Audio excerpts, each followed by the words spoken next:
Namaku Raka, seorang jurnalis lepas yang senang memburu cerita, terutama yang belum terbukti. Misteri, legenda, kutukan, semua yang orang sebut tak masuk akal adalah hal yang paling masuk akal bagiku. Tapi cerita ini berbeda.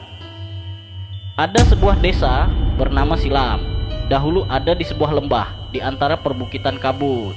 35 tahun lalu desa itu hilang begitu saja. Tak tersisa satu rumah pun, tak satu penduduk pun kembali. Hanya kabut, hanya sunyi. Polisi menyebutnya bencana tanah longsor, tapi tidak ada bukti tanah bergeser, tidak ada mayat, tidak ada puing. Aku mendengar tentang seorang wanita tua yang konon selamat, namanya Bu Ratmi. Ia tinggal di ujung jalan desa tetangga, sendirian. Katanya ia tak pernah tidur lebih dari 2 jam setiap malam, karena dalam mimpinya suara-suara dari desa itu masih memanggil. Aku datang menemuinya. Rumahnya penuh debu dan aroma dupa yang terlalu pekat. Ketika aku sebut nama desa Silam, wajahnya langsung pucat. Ia tak memandangku, hanya bergumam, "Kau terlalu muda untuk mati terjebak dalam waktu." Ia memberiku sebuah benda aneh, kunci kayu dengan ukiran simbol kuno di ujungnya. "Kalau kau tetap bersikeras," katanya, "gunakan ini. Tapi ingat Raka, kau tidak membuka pintu, kau membuka luka."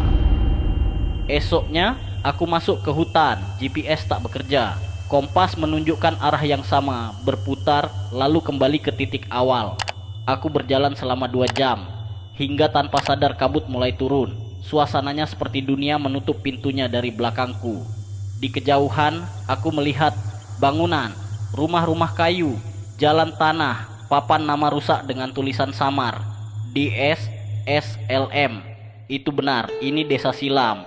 Tapi semua terlalu sunyi. Tidak ada suara burung, tidak ada angin, bahkan daun pun tak bergerak. Aku menyusuri gang kecil.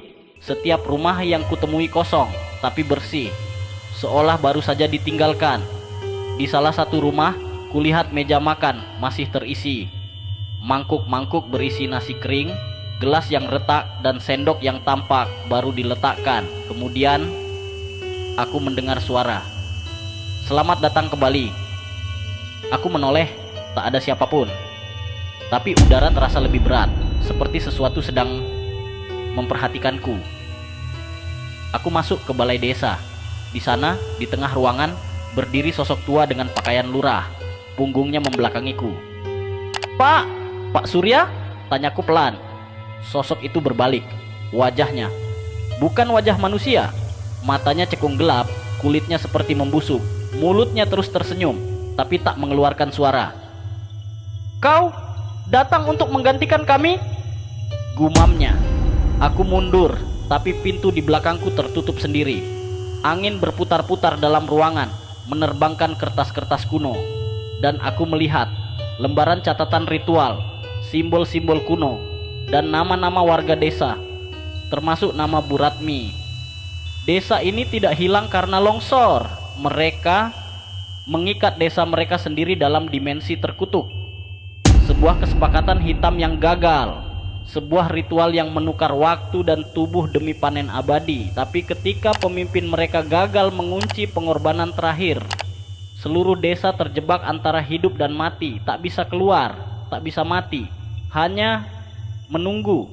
Dan sekarang mereka butuh satu untuk menggantikan mereka, satu jiwa hidup yang cukup kuat untuk menjadi jangkar waktu. Aku berlari keluar. Kabut makin tebal. Rumah-rumah menghilang satu persatu di balik kabut, seperti dilahap dimensi. Nafasku berat. Kunci kayu yang kubawa mulai membara di tangan, membentuk luka di telapak tanganku. Suara Bu Ratmi menggema di kepalaku. "Seseorang harus keluar agar yang lain tetap terkurung." Aku sadar, dia keluar bukan karena selamat, dia keluar karena menjadi pemutus rantai. Tapi sekarang dengan aku masuk, rantai itu kembali terhubung. Aku mencoba merekam semuanya. Kameraku hidup. Kuakui, mungkin ini akan jadi dokumentasi terakhirku, tapi setidaknya seseorang nanti akan melihat. Jika kau menemukan video ini, tolong Jangan cari desa silam.